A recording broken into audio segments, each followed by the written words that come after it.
Anyway, here's Wonderwall. I was just about to start. Hello and welcome to An Evening with Comrades, brought to you by Eastern Marshlands. Tonight we have with us Positive Pac-Man. Hello, hello. We also have with us Snowy. Snowy. Snowy. We have Space Linen 3 Western Jubilee. What's up? We also have, as always, Spoogs. Hello. Also with us is the Red Mushroom. Hello. As well as Pingu. Hi. And finally, Councilcom. Hello. So many people. Yes, so many of... hello as well to everyone in the chat and who's watching live. Tonight we're going to be talking about the events that have occurred with the right-wing shooter in Christchurch, and we're going to be talking about the left's response. So, can anyone give us a quick rundown, skipping the gory details, of what happened in New Zealand if somehow people don't know what happened? I can. You've spelt response wrong. What? Response is RESPONSE, not ONCE. Oh, the stream, right? Okay. But yeah, give us a quick rundown. He of went the Spanish events. for a second. Pac-Man. IRL Pomima Chuta Mosque. Snowy, if you want to do it. Yeah, for a more detailed thing, a guy who's been identified as Brenton Tarrant, who's an Australian national who came to New Zealand recently, were terrorists behind the attack. That's essentially what he is. Mm-hmm. Started out by posting a sort of like an alert or saying he was going to do a stream to, I think it was 8chan's poll. Yeah, it was 8chan's poll. And then he live streamed from a helmet cam from straight to Facebook and YouTube.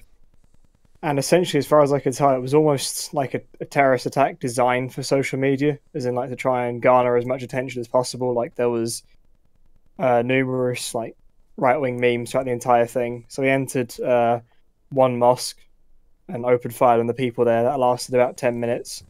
And then he drove across town to a different mosque. At this point, the stream ends, or the footage ends there, and then he attacks the second mosque and is then arrested shortly afterwards.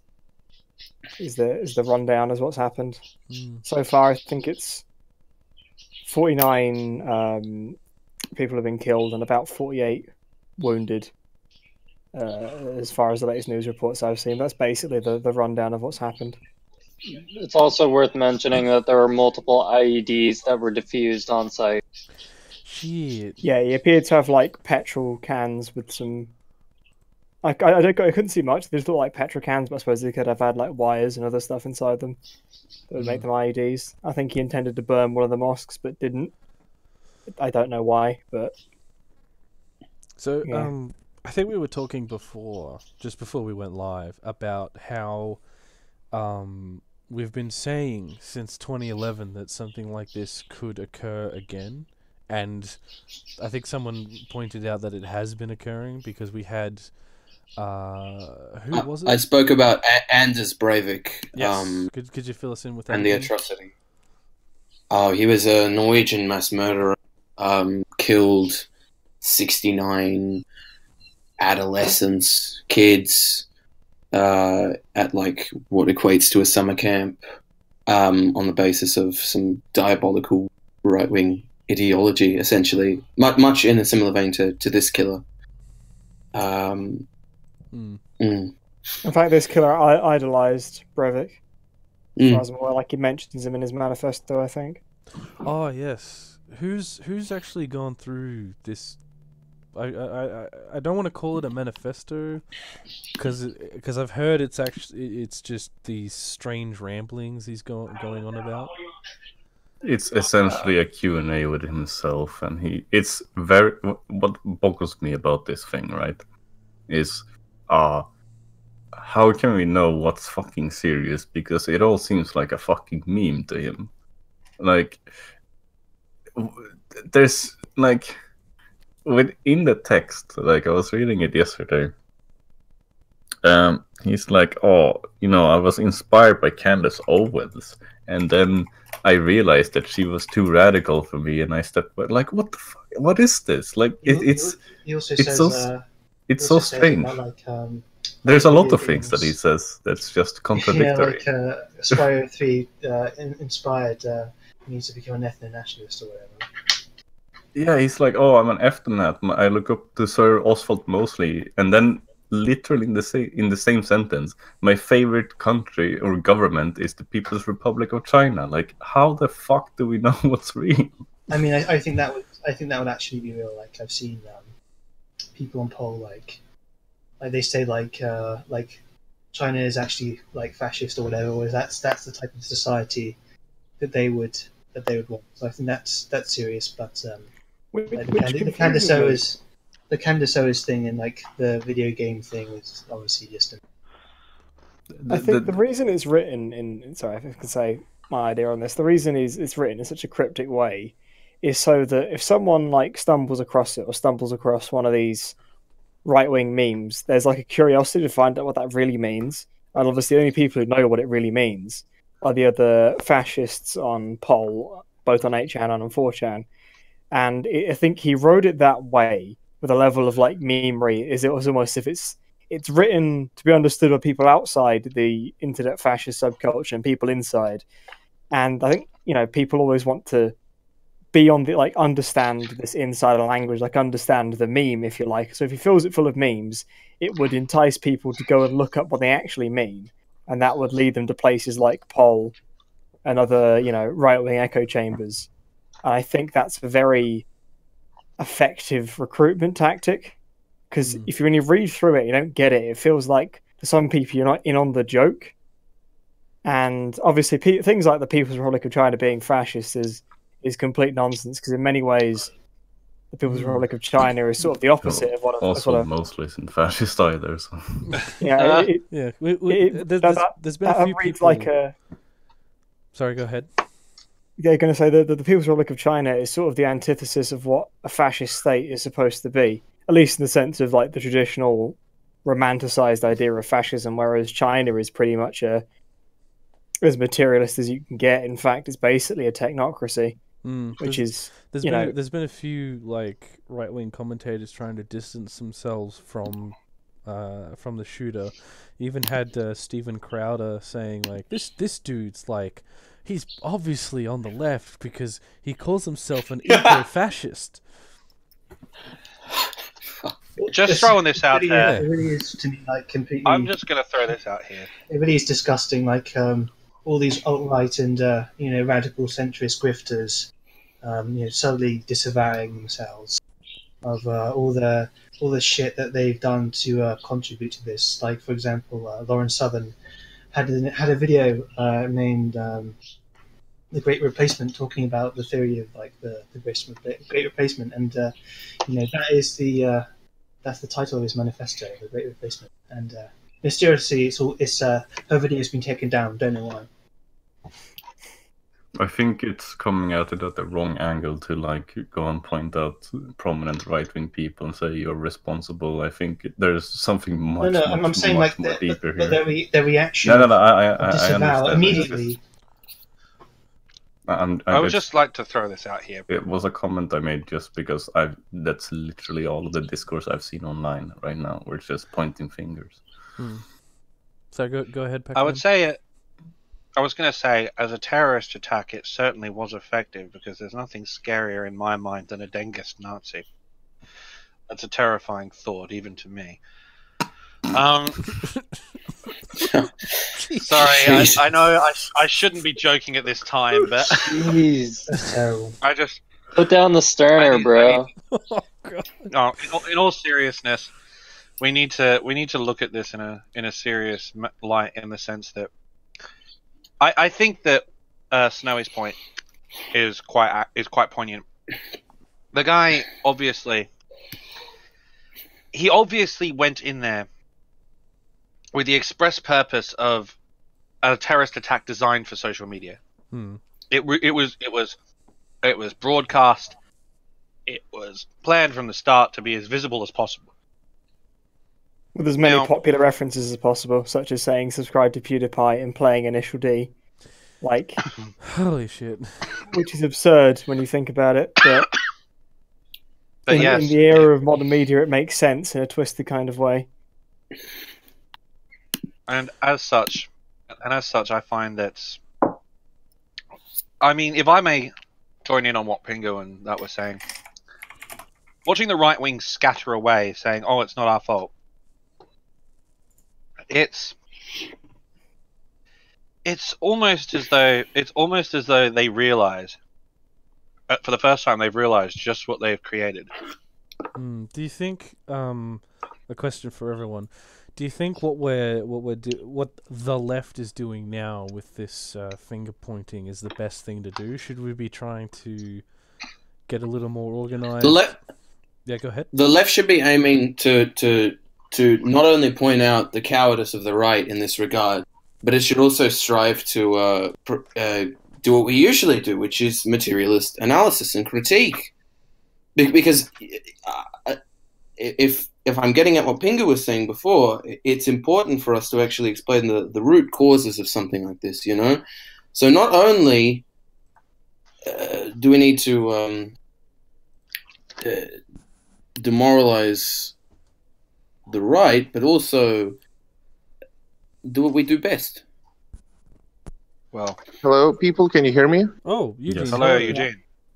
Oh, it's me, Eugene. I am at work at the moment, but I decided to jump in for a quick moment to pitch in on this question, if you don't. Yeah, sure. Go ahead. What are your thoughts on this? Like, it's very, like, I completely can relate to Pingu in this one, and I like the fact that it's very dangerous to allow, basically, in many cases, liberal pundits to hijack this attack to use it as a basically thing in the culture war, you know, to punch at the right-wing pundits, who I don't think are, like, they have blood on their hands, obviously. Like, I don't say that, like, I do think that social media and YouTube and all of this crap and is co-responsible to radicalization of people. Do I think that radicals would exist without that? Yes, because in the 80s, in America, there was still Nazis and there was still white nationalist terrorists. They won't disappear if we control the YouTube, you know, more and suppress people talking about great replacement, etc., etc. What I do think that if we have one demographic to address here, the audience of those people, normal, you know, disillusioned white people, white males, you know, or not even that, normal disillusioned workers who are feel completely isolated and alienated, and who are very easily, you know, directed to the reactionary beliefs that this person held. What I think, if we have one task to do, I believe, if we talk about, you know, cultural aspect and social media aspect in this one, is to ask people who uncritically consume reactionary media to attempt to reconsider their positions, because this person was trying to basically do a very public, you know, thing to escalate the quote-unquote culture war, you know, etc., etc.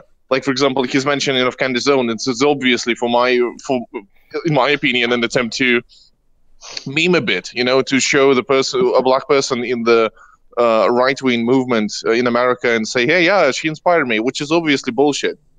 I don't think it's literally not what he did, you know, but it's still an attempt to, as he said in the thing, to basically make left and right fight each other. And why I think this is happening, right, is because, like, the best thing that we can do is to ask, centrist and center-right people to, and occasionally center-left people to, hey, how about you reconsider your positions on those questions? Because look what is the logical conclusion of this ideology. Because we can say whatever we want, but the logical conclusion of the shit that right-wing pundits are talking about, in many cases, is what we saw in New Zealand. Yeah. I was going to say, I think in terms of what the left's response should be, I kind of agree in the short term that needs to be pointed out that there is some responsibility held by people who perpetuate, are part of, the Sargon of Akkad, Lawrence Southern Pole pipeline. And I think those people need to be pointed out that your ideology has led to this. But I think in the long term, what the left should do is do more of what people like Contra started doing. ContraPoints, whose channel I love. I think she's quite, in terms of taking people out of that, the centre right, the start of that pole pipeline, if you will, and pulling them away from it.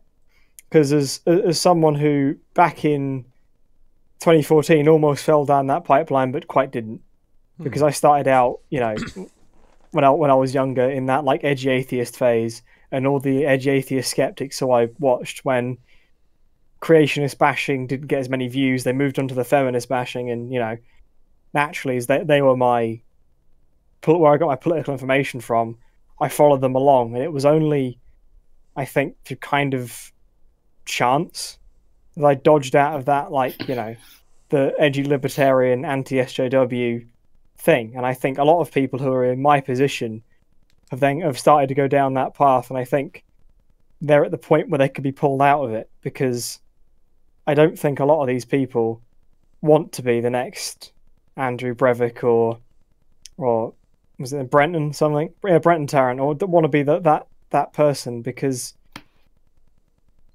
like I said, I think what the left should do is reach out to those disillusioned people and try and talk to them on their level to convince them of why what their pundits are telling them is wrong and misleading. Again, like what Country is doing, I think. Trying to convince out-and-out Nazis, I don't think is ever going to work. I think people have got to they frequent 8chan's poll are probably beyond saving. What do you think? Sorry, go ahead. I was going to say that, but again, people who watch Sargon, and to a certain degree, Lauren Southern, and again, people in that kind of sphere, I think can still be reached. What do you guys think the right's response is going to be to this? We've already seen Lauren Southern and Sargon and fucking Fraser Anning, distancing themselves. But what about the hardcore people on 4chan and 8chan who were celebrating this demonstrable attack? Not all of them were celebrating it. 8chan's poll seems to be divided between two different theories. One, it was a really good thing and they were celebrating it, or they're flat out denying it and saying it never happened, it was a false flag. Haven't seen much in the middle. That's what I've seen. It seems to be a 50-50 split between praising the guy and saying it was a Mossad staged attack to make the right look bad. That seems to be the two camps. I know that terrorist groups like Atomwaffen specifically say we have to celebrate these acts of right-wing terrorism. We can't disavow them. Or acts of liberation, as they called them, I think. Yeah. Or words to that effect. Yeah, but you have to consider that Atomwaffen is already a militant group, or was. Rather. I don't think they're very big.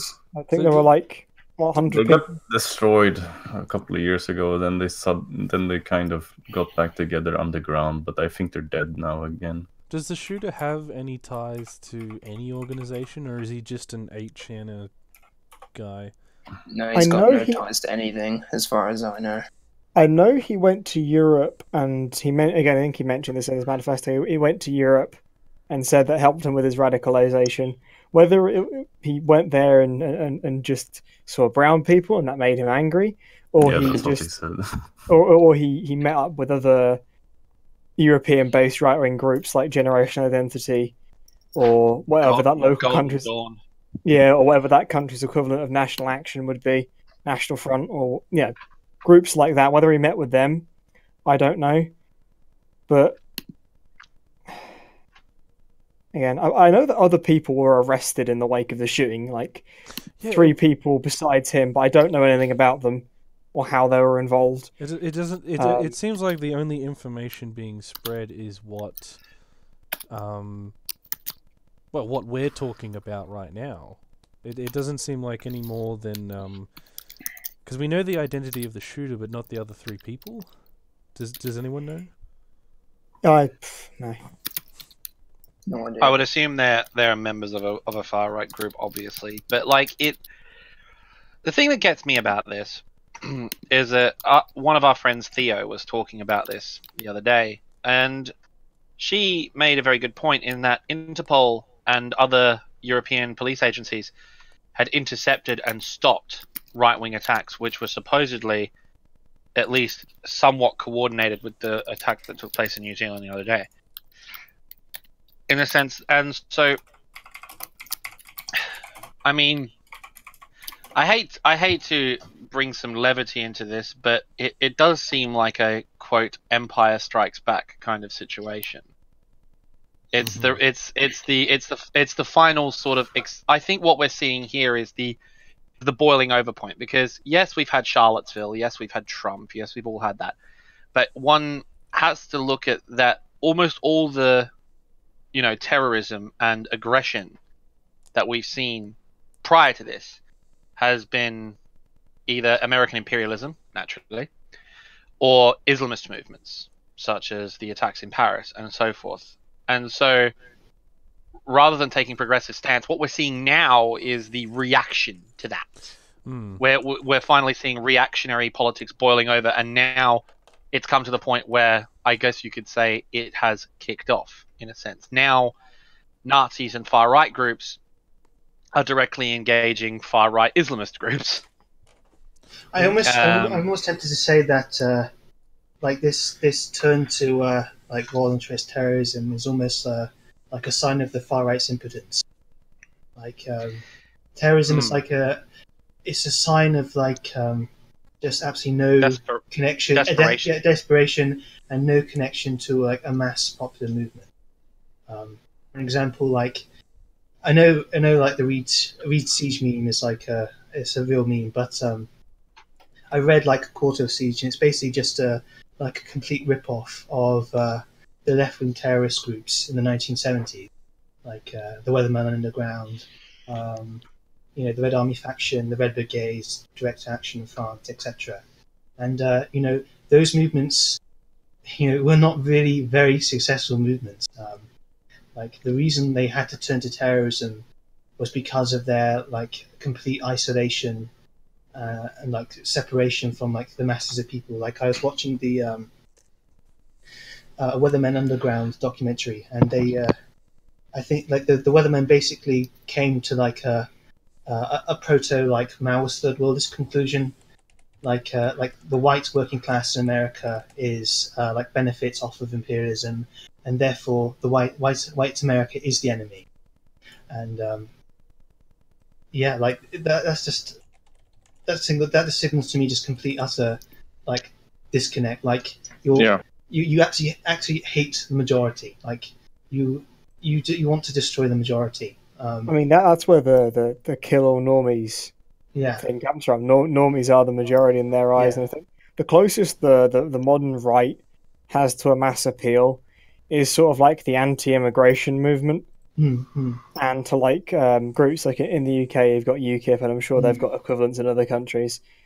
And I think like a lot of what you see, people talking about on far right image boards, talking about the Great Replacement and shit like that. A lot of that was parroted by right-wing newspapers in the UK. Or not, they said shit about immigration and declining British culture. I'm sure the right-wing newspapers in other countries did the same. So I think what's important to remember about lots of sections of the alt-right is people like Milo Yiannopoulos and people like Lauren Southern and Richard Spencer. They're bankrolled by billionaires. Yeah, I actually wanted to intersect. I'm sorry, I wanted to intersect because I have to go back to work. I wanted to say quickly that a very interesting comparison to the 70s left-wing terrorist groups, because like me and TK this week recorded an episode of Radio Silence podcast, which is due to be released tonight, in like 12 hours or so. And basically, I believe it got old very fast. Like, it's already very old, because it was about Charlottesville and post-Charlottesville radical right. And, what we talked about there is basically that a lot of the mass movement is dead, and that the mass appeal won't happen, anytime soon. And that a lot of them went underground and felt other organizations are falling apart, reconstructing, attempting to do anything, And we could see that this is what it led to, is basically the fact that the ultra-right movements they still exist, right? But they're not really, active, big, or popular. And so this leads to this aspiring terror. It's aspiring terror. Yeah, it's aspiring individual terror and small group terror. It's basically what it leads to. And I believe that it is our task as left to remember that we could criticize liberals for being in the quote-unquote anti-fascist movement, whatever we want, right? It's all good, but we should remember that anti-fascist cause is a very powerful cause for organization of the working class, protection of the communities, of the workers, and et cetera, is extremely important, and it's a cause under which we must champion. And also, we should realize that we should understand that when people are saying that punching doesn't win your friends, they're completely wrong. Because punching Nazis wins you friends amongst the people who are first on the hit lists. So you should understand that anti-fascist work is a thing that basically saves people's lives, and is what wins you friends among those who are threatened. So yeah, I have to go now. I will be still listening in, and have a nice stream, everyone. Thanks for coming on, Eugene. Hey, Eugene. See you, bro. I'd like to chuck in here my theories on this one. If I'd like to throw in, have any of you guys heard of the concept of the Overton window before? Yeah. Yes. For those that don't know, could you give us a rundown, Pac-Man?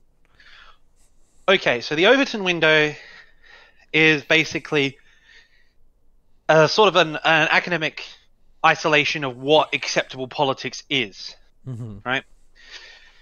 And it works along the political axis, like authoritarian to anarchy, from right to left. Now, the Overton window tracks and measures where the political acceptance is in terms of society. The biggest issue we have right now is that the Overton window, at least in our communities in the West, and in fact globally, pretty much, is that it is skewed to the right very hard. Like, the right wing has the majority opening. Of course they do.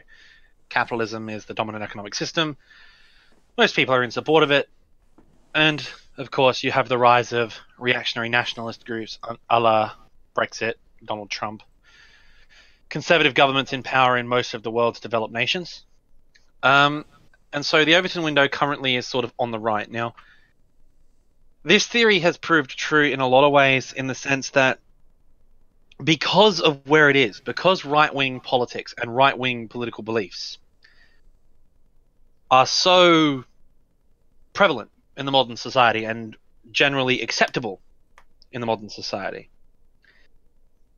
the more radical right-wing beliefs have now had an opening where they can come out of the shadows. and take direct action. For example, I know most of you would have heard recently, or at least I would have hoped so. I can't remember exactly where it was in the United States, but there was a huge fuss kicked up because the Ku Klux Klan had an outdoor, full-scale endorsed rally planned in a community, and the community openly opposed it. They didn't want any part of it. The police department, surprise, surprise, approved it. Because the Overton window had shifted too far over. Yes, the Overton window is shifted in the United States and in most of our countries to the right. And so leftist organizations, such as ourselves, the number one piece of ammunition, and this is not a surprise to anyone, of course, that people are using against Alexandra Cortez and, of course, Bernie Sanders, they're liberals. They are they are the most milquetoast liberals you'll ever meet. Both of them want to work inside a capitalist system. They are being decried as socialists and Bolsheviks and wanting to destroy American values. Ridiculous. Their policies aren't even close to Marxist.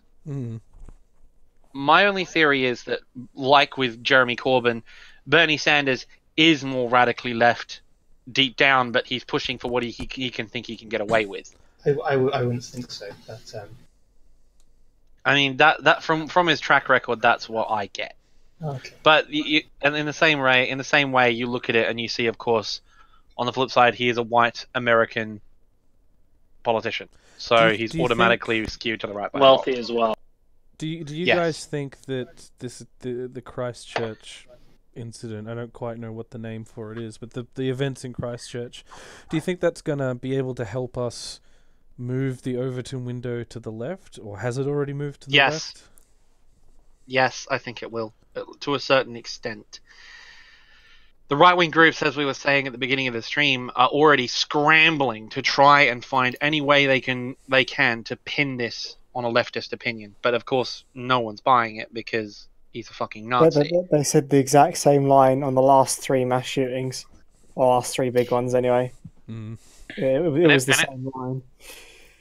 It's the socialists that are doing this, but of course the truth is, it's the Nazis, and people, of course, seeing this know that that's not us.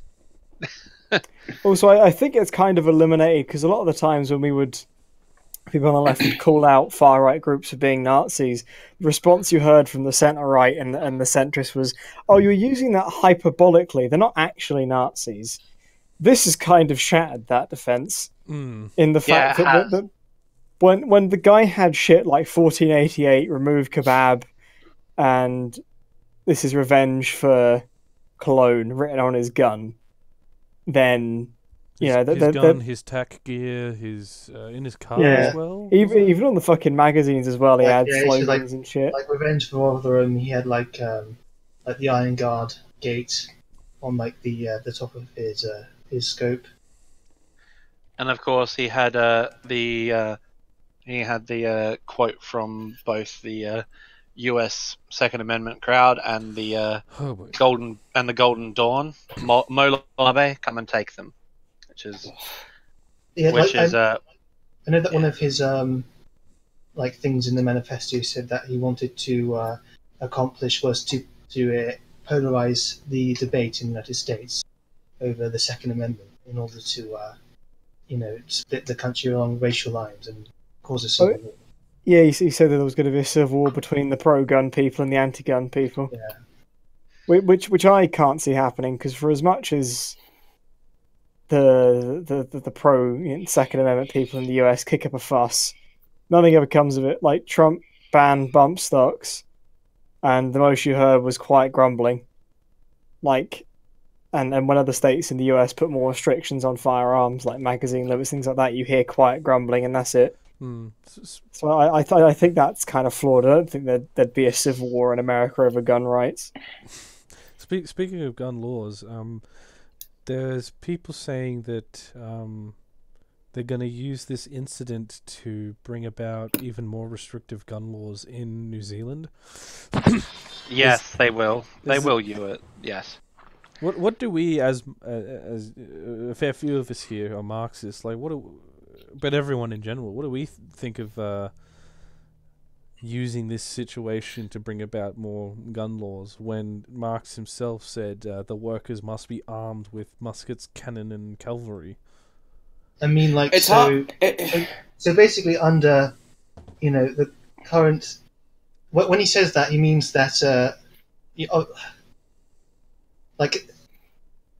should we arm the proletariat now? Like, under a capitalist regime? Like, yes or no? Like, the only reason... Yes, yeah, we should want, as many people to have weapons as possible. That's what I say. I mean, I'm in two minds about it. I can see, like, from a principle standpoint, yes, I want the proletariat to be armed, or at least be able to defend themselves in some capacity. However, if it, in the short term, stops right-wing terrorist attacks, I can see the argument for it. But again, I'm not totally convinced. Like, again, I believe that it could lead to a situation like we have in the UK where it's basically impossible to get a gun. And if you're open about any communist or any other, beliefs that are outside the current Overton window, I would highly doubt you'd be allowed one, because the background checks are fairly extensive. Now, that might have stopped the guy in New Zealand from getting his weapons, maybe. I think they're, as far as I know, they were required legally but modified for the shooting because New Zealand had magazine restrictions. I'm pretty sure he modified his to hold more bullets. Haunted Shore in the chat has let us know that it seems like New Zealand is going to ban semi-autos, and that the government has said that because of this incident. Is that going to be... Now, the thing is this really a method to combat right-wing fascism and white nationalism, or is this just a way to keep regular working people feeling safe so that the government the way to combat fascism is to strive for communist revolution, like to get rid of the material conditions that create fascism. Unless you don't do that, we'll just keep on continuing. I think this is just a way for capitalist governments like the one in charge of New Zealand to be seen like they're doing something. Yeah. Because it's complete security theatre. It's not going to do jack shit.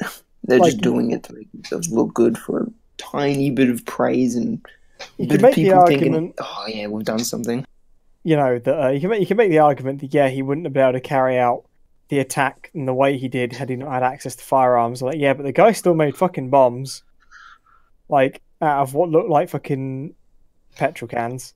The restrictions probably wouldn't even have stopped him if they were stricter. He would have just turned to black markets and tried to get it in illegally. Like, he was dedicated to what he was going to do. Eugene said in the Discord chat itself, it doesn't stop it. Bombs are makeable by Nazis as well, and it wouldn't stop terrorism either. So it does seem like the better way to stop these white nationalist and supremacist attacks is to get rid of white supremacy. How could we, as a bunch of shitposting commie nerds on a Discord server, is there anything we can do right now? No. Nope. No. Yeah, and it's here to stay. I don't know. That's a tough one. See, the thing... Sorry, Snowy, if you go ahead. Sorry. I was just going to say that a lot of the times debating entrenched white nationalists just further digs them in, really. So I don't know what we could personally do on that level. I think the best thing the left can hope for, as I said earlier, is try and stop more people from going down that pipeline, or at least expose to them the logical fallacies of white supremacy and why it's an ideology that won't solve their problems. Why? So, go ahead. That's such a 6-8 left approach. Like, well, it doesn't matter. It doesn't matter. Like, what matters is, again, the material, like, reality and the ideological reality. If there's no real left, then like, where the fuck do they turn? If there's no real left to talk about these issues that they're concerned with, like, okay, I need to address something here. There is this meme that a lot of leftists and liberals do, right? whenever there's someone talking to a far right group who's like talking about immigration, whatever, ethnic minorities, whatever it could be, and someone says like, oh, you know, they're concerned. Yes, that is a correct statement. Like, they are concerned about this. That's what they're talking about. But again, what the left does to that response is like, oh, you're just downplaying it. Yes, that's correct. You're downplaying it. And then they say like, oh, you're not concerned. Yes, they are, but like, it's because they're just normal, common working people. Sometimes they're middle class, but sure, they're not like of the upper sections of societies, are they? So, like, ignoring that somehow, like, and I speak as a European here, like, fucking saying that immigration is somehow like not a concern for people in general is just like downplaying, is literally playing the right wing in its own hands. Here's what the solution to that is: the left should have fucking owned the discourse around immigration all over Europe. All over. We should have owned that. Instead, we ignored it. That's what gave rise to all these right-wing ideas. That's what gives rise to these attacks. That's what gave rise to Anders Behring Breivik on Utøya. That's what like that's why we had Islamist terror attacks, because we were just having like shitty fucking immigration policies all over the EU. I think that there were no integration processes. I think that speaks to the liberalisation of Europe's left, because yes, there is no liberal solution to that, because in the liberal economist mind, free movement of labour is the optimum way to orient an economy, and in their mind, so long as that runs fine, who gives a shit about the social ramifications? And I think because a lot of the liberal left turn to that, and But where are the real left who criticize that? They don't. Like, they don't have a fucking platform. They don't exist because they can't appeal to the common working man, because they're so stuck in like the fucking like 1920s or something, or even like 68. Like what I heard now, where it's like, oh, you just say that they are logical fallacies. You know, it's fucking student movements. Like, it's more about having right than actually appealing to people. It's not about having right. It's about appealing to people. We're a political movement, aren't we? Well, I think that people... I think, again, it's the liberalization of the modern movement is the biggest issue. And I think Bolshevik Bistro did a really good thing on this about the prevalence of call-out culture in the modern left as well, in that regard, in the sense that this liberalism has become so ingrained that it leads anyone who contradicts the mainstream liberal opinion, even if they are dialectically and materially correct, will be shouted down on purely moralistic grounds. They don't sort of see the ramifications. No one asks the hard questions. And of course, when people are, put out of work, when there's cultural and ethnic tensions kicking off, when all of this happens, people blame the left because, where? It's our fault. It's our fault. Basically, it's the political economy, stupid. We need to stop this cultural bullshit and return to analysis of political economy.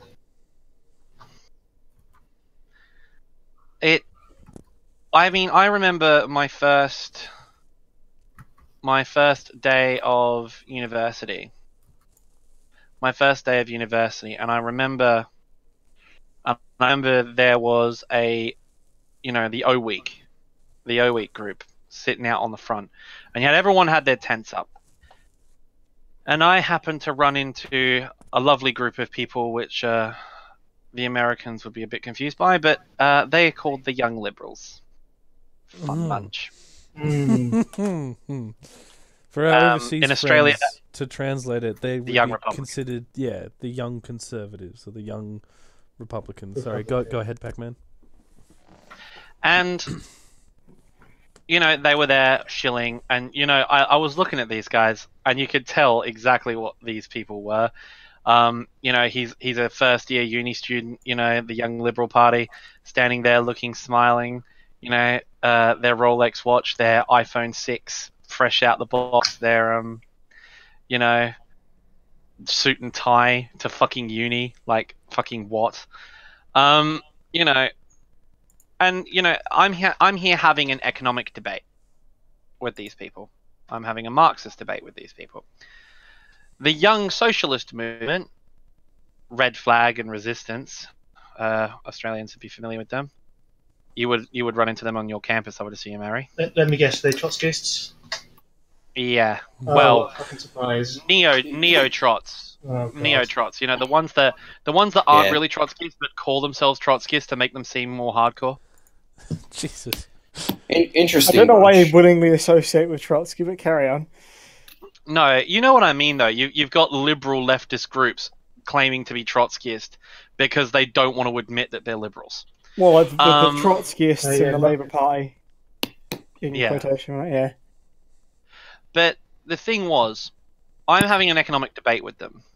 I'm talking about the effects of the housing market. I'm talking about, you know, the decline of affordability, the rising productivity with wages, all this shit that the average working person is concerned about.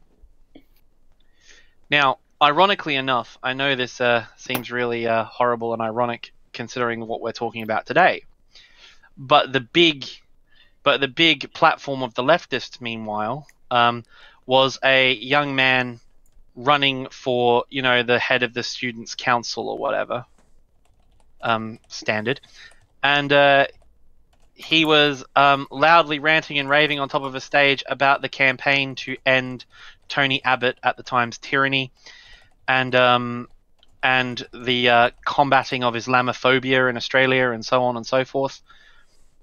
And the sad truth of it is, which we have seen with these attacks and the deplorable actions of Fraser Manning, is that the average Australian and the average working class person is more only really gives a shit about how it will affect them. And so they, I can't really sort of word this in any other way than the damaging effects of liberalism in our movement has been a very strong contributor to why the right is so powerful now, and why the political center is shifting to the right still further, even after all this shit is happening. Do you think this is because liberalism is incapable of combating fascism? Yeah. I mean, yeah, and if you look at what happened in a lot of European countries, the liberals, when push came to shove, back the fascists, because for all of fascism's political ideas for how to structure society, and a lot of it, the capitalist economic system is left basically intact. Like, World War II in Germany made a lot of money for German armament, steelworks, and chemical companies. Like, that. Like, you know, their position in society under fascism, unless they oppose the fascist movement or they're Jewish, largely remains unchanged. However, in a communist system, obviously the abolition of private companies, their position in society is gone. So it's in the class interests of, you know, the bourgeoisie, who are largely proprietors of liberalism because their class was birthed at the liberal revolutions a few hundred years ago. You know, it's in their incentive to avoid essentially the replacement mode of production at all costs. So I think it is kind of inherently unable to combat fascism. So I think liberalism is... Sorry, go ahead. I think liberalism is incapable of dealing with problems that people have. Again, I need to go back and talk about cultural and ethnic tensions and immigration, and talk about these things, because of what the main driving point of these more far-right things come from. And I know it's like a big taboo to talk about on the left, and it shouldn't be. So if I take my own country for example, like it's been so incapable of dealing with the large number of people immigrating, the declining safety of jobs and employment, and rising the ever expanding household bubble, as you Australians might feel familiar with. Yeah. And the tensions, and like we have fucking private schools became legalized I think 15 years ago, and from that, like recently we've been starting to see fucking Islamic private schools in like these suburbs where normal like Swedish, both culturally and ethnic Swedes, their family, their fucking kids are going to gender segregated buses to go to an Islamic school in their own country. That's kind of fucked. Like that creates one fucking big tension, not only between the community but within the whole country, because everyone sees this happening and then they're thinking like, well, what the fuck? When did this happen? How did this allow to happen? Like, and there's like gang crimes coming from all this. There's so much fucking like organized criminality going on. There's smuggling. There's shootouts all the time. We've had the amount of shootouts have like gone up by like 500% the past years. It's crazy. So how can... And people are feeling unsafe. That's what we're talking about here. So go ahead. Sorry, I didn't mean to cut you off. No, go ahead. What was it?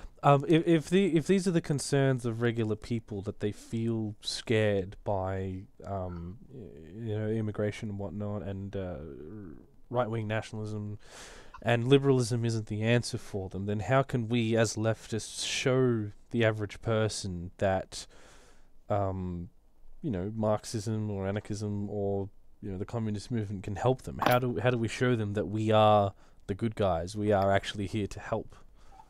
I honestly don't know, because we're working within the EU here. Here, so this actually was something I wanted to address a bit earlier. What's let's use the term the left for as an ambiguous term, covering all different aspects of socialism and anarchism and so on and so forth, say for anarcho-capitalism, stuff like that. Mm-hmm. What's the left's platform? And before like we start getting into individual parties, like, what the fuck are we doing? Like, excuse my language, but like, what are we doing? That's the hot take right there. Jesus. Like, that's what I'm getting. No, seriously, what's our fucking platform? Sorry, that's what I was getting. I'm being a bit too loud. I'm getting a bit passionate, but like, I'm not gonna use Podemos in Spain as like this golden example, but they've done this thing whereby Pablo Iglesias has basically said, off with the fetters of ideology, let's just listen to the concerns of the working man directly. And I disagree with this because I think some ideological grounding is necessary, but you have that, I guess. I mean, like, you've got non-ideological, quote-unquote non-ideological movements in the form of the Yellow Vests, which is a amorphous protest movement, but it's Occupy 2.0. I think a lot of the problem with the left is if you sit two leftists down in a room, within 10 minutes they'll find something to disagree on.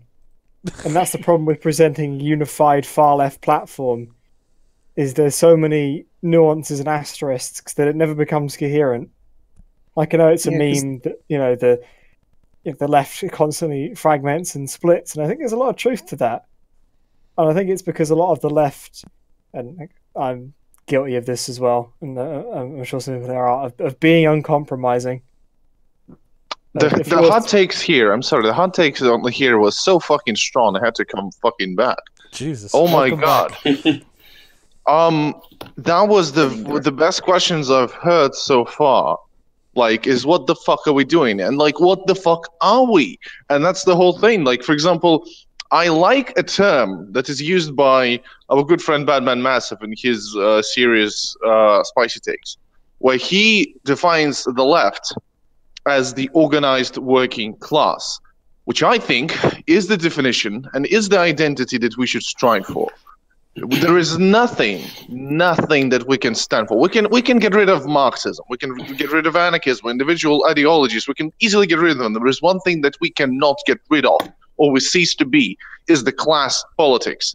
And the question is, who is doing class politics now? And you know what's so scary to me, for example? Look at the very, very polarized country of Israel. And their political system is a great example of what negligent left leads to. Labour Party in Israel, the pioneer of the Labour Zionist movement that wanted originally to build a socialist state where Jews and Palestinians would be living in peace, and we'll just have kibbutz, and it's just great, we'll just have socialism, like we're friends with Stalin, etc., etc. Anti-fascism, all of that stuff, this is what the Labour Zionism used to be about. Now the biggest Labour Zionist party is Labour Party. Do you know what reputation do they have in Israel? They have the reputation of the neoliberal party for the upper middle class. For people like us to some extent, in many cases, for people like us, for well-meaning lefties. That's who vote Labour. You know who votes the leading party. It's also the case that the Palestinian left as well devoured. Well, the Palestinian left, it's actually united. The Palestinian left. We talk about like Palestinian left inside of Israel. It's rather united, but nobody wants to fucking work with them. The Hadash party is literally like the pro-Palestinian ecological socialist party. They're the biggest pro-Arab party in Israel. Nobody fucking wants to work with them. I'm interested. Are they, sorry TK, but are they following, or do they consider themselves the ideological, like within the same strand of thought as like Abdullah Öcalan? They consider themselves, they are basically unity of the Maki, which is the Communist Party of Israel, the Green Movement, and the Black Panthers of Israel. So they're basically all of that together. And they are all represented. They're the leaders in the joint list, which is the joint list for Arab parties. But you know what the working class people vote for in Israel? They vote for the revisionist Zionists on the right. They vote for fucking Benjamin Netanyahu. This is who they vote for. And my question is, you know what? There is one thing I remember. We've mentioned May 68 here, and I remember there was a very good interview after May 68 with one of the thinkers. I can't remember which one. And an interviewer asked him, do you blame working class for not joining the revolution? And there is one thing. You can blame May 68 for whatever, right? But there's one thing that this guy said which really hit me hard, is the phrase, not me, not you, not anyone in this world is any position to judge working class for their decisions. And I must say that we should not judge working class for voting Trump. We should not blame working class for voting for Benjamin Netanyahu and continuing the fucking genocide of the Palestinian people in the Middle East. We shouldn't be judging the working class because it's not the failure of the working class to support that. It's not the failure of the working class to support anti-immigration. We should blame the left. We should blame us. We should blame us for not mobilizing people correctly, for not working. And I can completely understand that. Yes, and there is a leftist take. There is a way to address immigration with not going into reactionary politics. There is a way, and I will tell you that way. It's called anti-imperialism. We should address the material. There's more to that. There is a lot more to that, and I will agree. There is a lot more to that, but I'm going to the basics.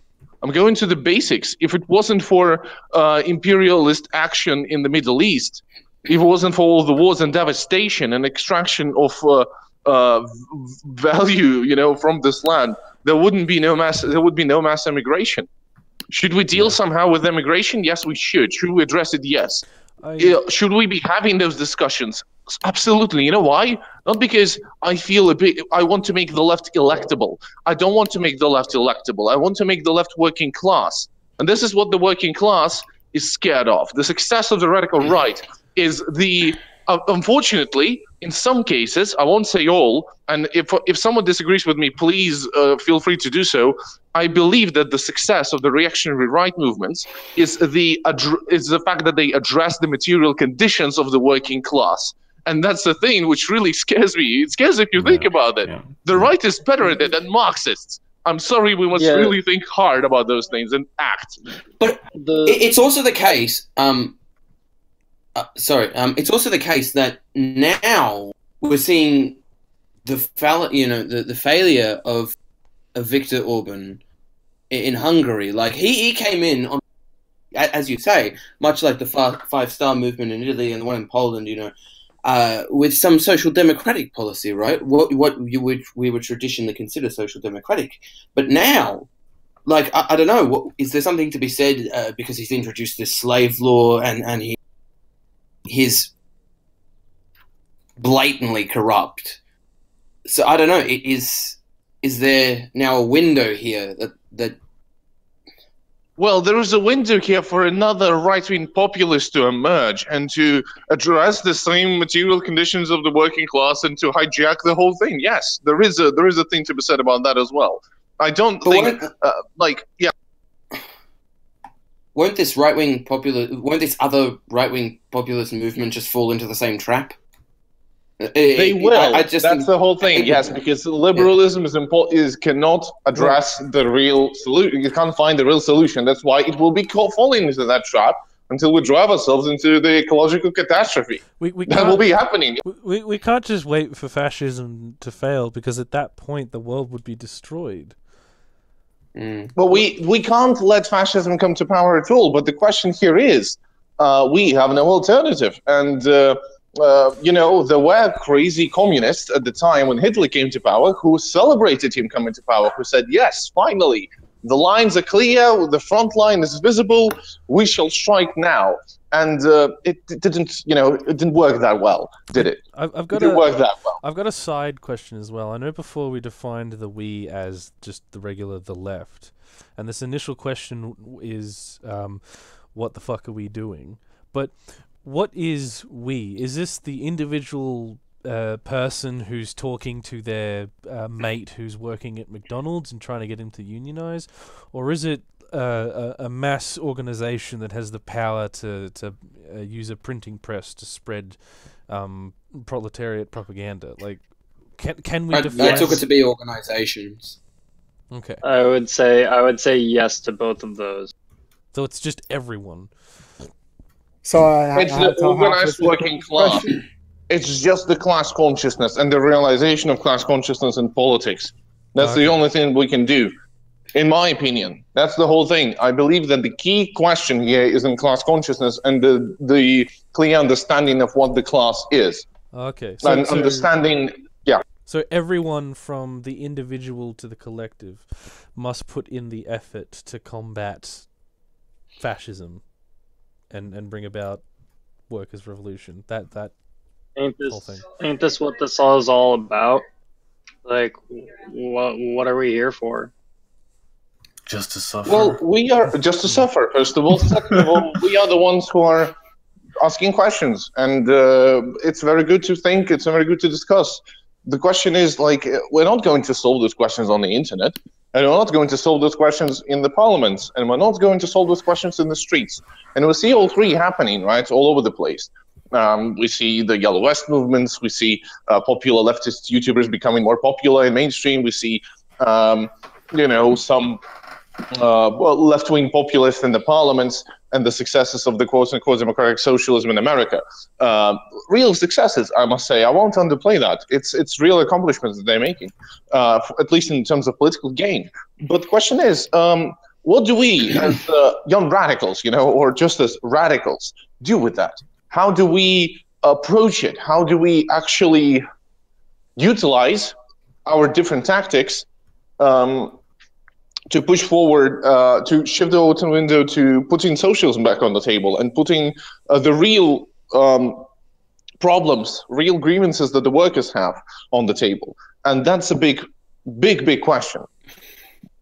I think you can't really start to move someone over to the left just by introducing them to Marxism. I think probably the prime candidates for trying to get people over to your side, and again, I know this from personal experience, I went from being, you know, a Bernie supporter to learning more about Marxism, and that really, you know, well, I had to come from that place. I'm sorry, that could work. The whole thing is tactics are neutral. Tactics are morally and in all ways neutral. Radicalization of individuals is the same thing as direct action. It's the same thing as parliamentary campaigns. It's the same thing as protests and terrorism. Ultimately, it's the same thing. It doesn't really matter whatever politics we're talking. I agree. I think that a leftist equivalent of the poll pipeline, maybe, because again, that's how I came across leftism. I was a sock dem first, and I think a lot of it's contrapoints to Stalin, as I like to refer to it. Well, I kind of went to Stalin and went, and then weak liberals embrace Comrade Stalin. I wouldn't quite call myself a liberal. I usually get called by Stalin supporters and MLs. I usually get called an ultra of some description, which I think. I'm just joking around. Don't worry. Did someone say Tito? If you haven't been called an ultra in your life, you've done something wrong. I mean, I usually just go by orthodox Marxist nowadays. Is like my ideology. Ultra, if I level, for fuck's sake, national communism. Oh no! See, I don't really believe in the long-term existence of nations, but that's a whole other fucking argument. But yeah, you're my enemy. Please don't tell me you're going full fucking Nazbo gang. No, but I am national communist, unironically. Go on. Gang shit. But yeah, I think that SocDems and people who recognise, because even when I was in my SocDem phase, I remember seeing a video of Occupy Wall Street where they're all protesting. There was a bunch of like shareholders and shit standing on a balcony overlooking all the looking fucking smug and shit at all the Occupy protesters. Even when I was a SocDem, I looked at them and I thought, fucking shoot them. Right, that was legit my thought process at that, and that was before I even, you know, became a Marxist and realised, you know, the true method through which capitalism exploits people. I think there are a lot of other SocDems that see the corrupt political system and feel that same, you know, anger and see the injustice in it. And I think they're the sorts of people, of which there are a fairly large number, that you could tap into to try and move people over more towards Marxism, because I think that's the most the modern like radical left really can do, in the sense that as we wait for capitalism to hit its snag, which may be a while off yet, but sooner rather than later, in my opinion anyway. That was a bit of a rant. I'm sure there was a few points in there, but yeah. No, that's good. Well, we've just hit just over an hour now. Do we want to end on that as the last word, or does anyone want to take the last word on this? I would like to say something. First of all, remember that class politics are coming first, and no matter where you are in the world, and how it may realize itself in real politics is up to the situation that you're in. And it's important to act. It's important not to stay isolated. It's important to interact with the working class. It's important to interact with the politics that are happening, parliamentary politics, with all sorts of politics. To be there on the meetings, to talk, to advocate, and to push further to the left. And also, when Bingo uttered the words national communism, some people think of Germany. I think of Ukraine, and I think of the unfair suppression of Romania. of Ukraine. I don't think of Romania. I just remember Ukraine. That's where it started. Well, I remember the national communist movement in Ukraine, how they said, you know what, let's do socialism, but without the Russians. And I can completely relate to that. Oh, hell So, yeah. it was very fun. That's the whole thing, in Eastern Europe at least, the national communism is communism without the Russians. Yeah, so that's it's what it was in perfect. Romania as well. Yes, that's exactly. Like, don't be scared of the word nationalism, chat. Like, I see you crawling back into the, oh shit, we have some third positionist in here. No, it's really simple. It means Russians are out. Russians, go away. No, no more direct control from Moscow. To all you people who if you're going to have like a global communist movement, and I think the ultimate end of that is a one world united under communism. I think nations only really serve a temporary purpose under capitalism, but that's again a whole separate argument. We can talk about that afterwards. Yeah. Other note to end on, long-term solution to fascism is move people who are on that pipeline, and we need to speak to them and get them to move away from it. Alrighty. Well, if everybody's fine. Okay, in response to Eugene here, I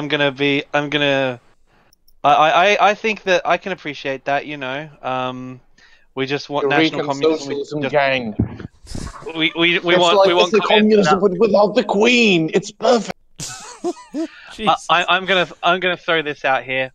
I'm going to twist a quote from Emma Goldman and make all the anarchists hate me.